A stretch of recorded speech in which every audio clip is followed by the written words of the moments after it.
Bismillahirrahmanirrahim. Assalamu alaikum wa rahmatullah. Aujourd'hui, nous allons voir ensemble 5 miracles scientifiques, médicinaux que nous a enseigné le messager d'Allah sallallahu alayhi wa sallam, bien sûr, avec la parole d'Allah, le Coran.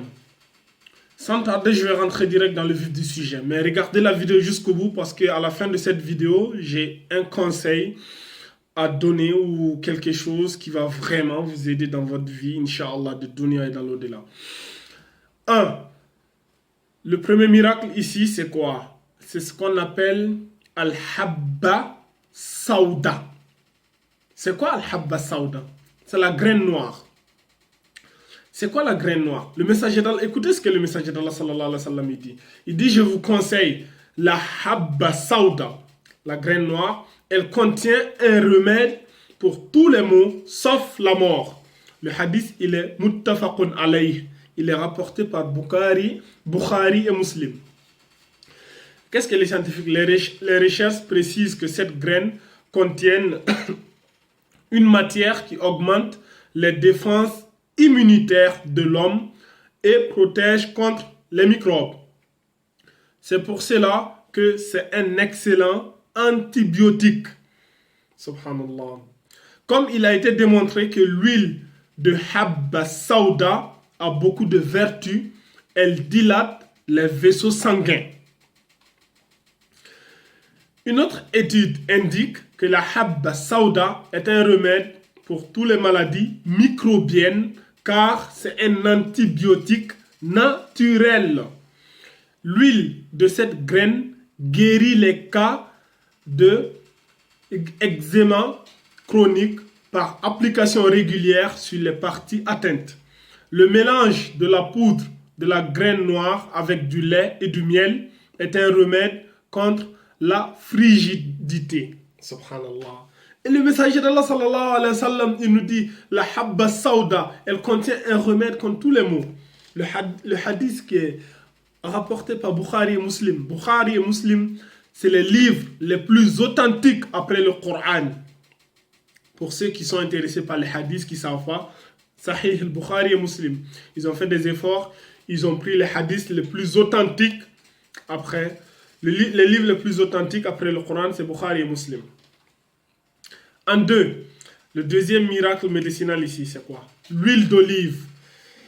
Oh, l'huile d'olive. Même moi, j'en ai bénéficié de l'huile d'olive. Allah subhanahu wa ta'ala, il a juré par ça. Il a dit quoi? Dans Surat At-Tin, Allah, il a juré par ça. C'est ça. L'huile d'olive, l'olive, les palmiers et l'olivier. Quand Allah il jure pour quelque chose, c'est pour montrer la valeur de cette chose-là. Le messager d'Allah sallallahu alayhi wa sallam, il nous dit quoi? Mangez et enduisez votre corps avec l'huile d'olive. Elle est issue d'un arbre béni. Le hadith, il est rapporté par Tirmizi. L'huile d'olive, il est béni. Déjà, moi, personnellement, par le passé, j'ai eu une maladie qui s'appelait les ulcères. Je me suis guéri avec ça.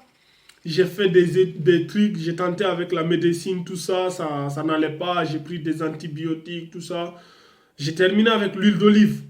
Pourtant, j'ai vraiment souffert à l'époque. Hein. C'était en 2018, je crois. J'avais maigri, je n'étais passé par ça. L'huile d'olive, tu te lèves le matin à jeun. Avant de manger et de boire, tu verses l'huile d'olive sur une cuillère et tu bois. Tu attends un peu avant de prendre ton petit déj. Et avec ça, ça a l'air si simple, mais ça suffit pour me guérir. Alors que j'avais souffert, j'avais dépensé des centaines de milliers de francs CFA pour faire des radios, des examens et tout, et ça ne donnait pas le résultat que je voulais. Et avec l'huile d'olive, je suis guéri. Ça, c'est moi personnellement, je témoigne en fait des bienfaits de l'huile d'olive. Après, les médecins, ils affirment que la consommation de l'huile d'olive en quantité modérée et quotidienne et régulièrement peut lutter contre l'apparition des maladies cardiovasculaires. Comme je l'ai dit jusqu'à présent, quand moi je me lève le matin, allez, quelques gouttes d'huile d'olive, à jeun, je bois ça, et ma journée peut commencer. Bientôt le ramadan, je vous conseille, avant de prendre as-sahour, vous levez le matin, mettez l'huile d'olive dans une cuillère, et vous buvez, vous attendez un peu, vous prenez votre sahour. vous allez passer une excellente journée de Ramadan. C'est-à-dire, c'est comme l'huile, quand vous mettez dans la moto, ça va graisser tous les appareils, toutes les machines qui sont à l'intérieur. Il recommande en effet aux personnes atteintes d'hypertension artérielle de consommer l'huile d'olive. Donc, c'est le deuxième. Le troisième ici, par contre, celui-ci, il est un peu particulier. C'est un verset où Allah subhanahu wa ta'ala, il nous dit dans la sourate 60, Allah il nous dit quoi? Am khalaqa as-samawati wal arda wa anzala lakum minas samaa'i ma'an fa'anbatna bihi hada'iqa ذات بحجة ما كان لكم أن تنبتوا شجرها أإله مع الله بل هم قوم يعدلون. Allah subhanahu wa ta'ala dit, n'est-ce pas lui qui a créé les cieux et la terre et qui vous a fait descendre du ciel une eau avec laquelle nous avons fait pousser des jardins pleins de beauté. Ici, on va parler ici des jardins. Allah, il a fait pousser des jardins pleins de beauté. Ici, les scientifiques, ils confirment qu'il existe une méthode pour guérir de la dépression. Et cette méthode, c'est quoi? Ce traitement consiste à regarder longuement des paysages de couleur verte. Tu es là, tu admires la beauté de la création divine, subhanallah. C'est un remède, ça, les jardins pleins de beauté. Les chercheurs disent que le fait de regarder les paysages verts suscite la joie dans les cœurs. C'est exactement ce qu'a résumé le verset dont je viens de citer. Les termes jardin plein de beauté sont encore plus éloquents en arbre, subhanallah. Donc, nous voyons ici les jardins pleins. Quand vous êtes dépressif, ceux qui sont en campagne et qui peuvent profiter, ils sont beaucoup plus heureux que nous qui vivons dans les villes. Tu vois, tout est condensé. Pourquoi ils ont la nature, ils respirent l'air bio, naturel. Ils ont surtout ceux qui sont en Afrique, là. Ils ont les mangues, les oranges, tout ça. Ah, moi, j'avais une vieille, quand j'allais tout le temps chez elle, c'était en Guinée. J'allais avec mon seau. Je cache ça à côté, là où il y avait les oranges. Et je viens, bonjour, je viens vous saluer. Ah, tu es un enfant béni, va cueillir les oranges. Il ne sait pas que c'est à cause des oranges que je suis venu, en fait. J'ai cueilli, j'ai rempli mon seau et... La hawla wa la quwwata illa billah. Donc, le quatrième remède ici, pour guérir. Quel est le meilleur remède pour guérir si ce n'est que... qu'est-ce que je vais dire là? Notre prophète sallallahu alayhi wa sallam chassait que la prière. Je voulais parler de la prière. Le meilleur remède pour guérir, c'est la prière. Allah il nous dit Inna salata tanha anil fahsha'i wal munkar. La prière vous protège contre le mal et la turpitude. Déjà, la prière, c'est une protection. Ça nous protège. Ceux qui disent ouais, j'arrive pas, j'ai fait trop de péché. Ahi, la prière, c'est ce qui va te protéger. C'est le remède pour te guérir. Guérir ton âme. Mais après, il y a d'autres bienfaits aussi médicinaux. Et c'est ça on va parler aujourd'hui. Les médecins confirment qu'aujourd'hui que la prière guérit les varices, active la circulation du sang et règle la tension artérielle à travers le corps. Ils ajoutent que les personnes qui font leur prière de façon régulière restent à l'abri de plusieurs maladies, notamment l'ostéoporose et la courbure de la colonne vertébrale. La prière redonne de la vitalité au corps et régule l'organisme. Ça, c'est les bienfaits de la prière. C'est-à-dire, voilà, tu fais Allah Akbar, le roko, le sujoud. C'est comme si, voilà, ton organisme, il est en mouvement permanent et c'est un bienfait, même pour ton cerveau, tu vois. Quand tu mets ton cerveau en bas pour faire le sujoud, ça facilite que le sang vienne au niveau de ton cerveau. Et le dernier ici, le plus important, c'est l'aumône, az-zakat. Beaucoup de gens aujourd'hui négligent la zakat. La zakat, c'est la chose la plus importante dans notre religion. C'est ce que je disais au début de la vidéo.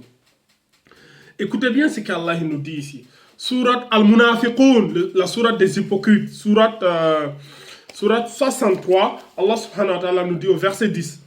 وَأَنْفِقُوا مِمَّا رَزَقْنَاكُمْ مِنْ قَبْلِ أَنْ يَأْتِيَ أَحَدَكُمُ الْمَوْتُ فَيَقُولَ رَبِّ لَوْلَا أَخَّرْتَنِي إِلَى أَجَلٍ قَرِيبٍ فَأَصَدَّقَ وَأَكُن مِنَ الصَّالِحِينَ. Allah il dit, et dépêchez-vous et donnez l'aumône avant que la mort ne vienne. Et que l'un de vous dise, oh mon Seigneur, accorde-moi un court délai, accorde-moi un instant, juste le temps pour que je puisse faire l'aumône. Mes biens que j'ai, je vais les donner. Et je serai parmi les gens de bien. Un jour, un savant est venu nous rendre visite à Ouagadougou. Ce savant-là, il vient de la Mauritanie. C'était en 2018, je crois, pendant la fête de fin d'année. Il nous a posé juste une question. C'est un Guinéen, il est venu de la Mauritanie. Il nous a dit, quelle est l'adoration que Allah subhanahu wa ta'ala aime le plus? Et nous, on était là, ouais, la prière, il faut gêner, il faut... Non, le savant, il a écouté, il a rigolé. Il dit, je vous laisse méditer sur ce verset-là. Quand l'ange de la mort vient récupérer l'âme de l'être humain, la première des choses à laquelle tu vas penser, c'est de prendre toute ta fortune pour le donner en aumône, fils Abilillah. Donc, ça veut dire que l'aumône, c'est l'une des choses les plus importantes de la religion. Parce que c'est son bienfait immense. Et à ce moment précis, lorsque l'ange de la mort sera là, c'est ce que tu vas demander à l'ange de la mort. S'il te plaît, 2 minutes, 5 minutes, je vais juste faire un virement. Mais là, en ce moment, tu as la vie. Il faut donner. Donner l'aumône. L'aumône, c'est très très important. Beaucoup de gens aujourd'hui ont négligé ça. Nous tous, on a l'argent, tout ça. On voit les gens dans la rue, des gens qui en ont besoin, on ne donne pas. Même dans nos familles, on voit des gens qu'on peut aider, mais on refuse. Alors que lorsque l'ange de la mort va frapper à ta porte, c'est la première des choses à laquelle tu vas penser. N'attends pas à ce que cet instant arrive. Il faut donner pendant qu'il est encore temps.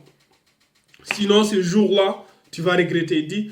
Allah il dit ici, Seigneur, si seulement tu m'accordais un court délai, je ferai l'aumône et je serai parmi les gens de bien. L'aumône va te placer parmi les gens de bien. Donc, en plus, la science confirme, hein, les recherches dans le domaine médical montrent que la tolérance et la charité prolongent la vie de l'homme. Tu vois, le fait d'être tolérant et tu donnes, ça va prolonger ta vie. Tu es heureux. Quand tu donnes à quelqu'un, au fond de toi, tu es heureux. Et ce que tu donnes, ça te revient en fait. Allah subhanahu wa ta'ala nous dit à la fin de la sourate Muzammil, si je me rappelle bien. Ouais, dans les derniers versets. Tout ce que vous donnez, vous allez le trouver encore meilleur et plus agréable auprès de votre Seigneur. Encore meilleur et encore plus grand comme récompense. Même dans la dunya ici, vous serez heureux. Regardez les pays les plus développés, c'est eux qui aident. Plus ils aident, plus ils se développent. C'est comme ça, il faut donner pour se développer. Tout ce qui donne se développe. Et c'est une règle de la part de Dieu. هذا وأعلم والله عز وجل على أعلم سبحانك اللهم وبحمدك أشهد أن لا إله إلا أنت أستغفرك وأتوب إليك وآخر الدعوانا الحمد لله رب العالمين.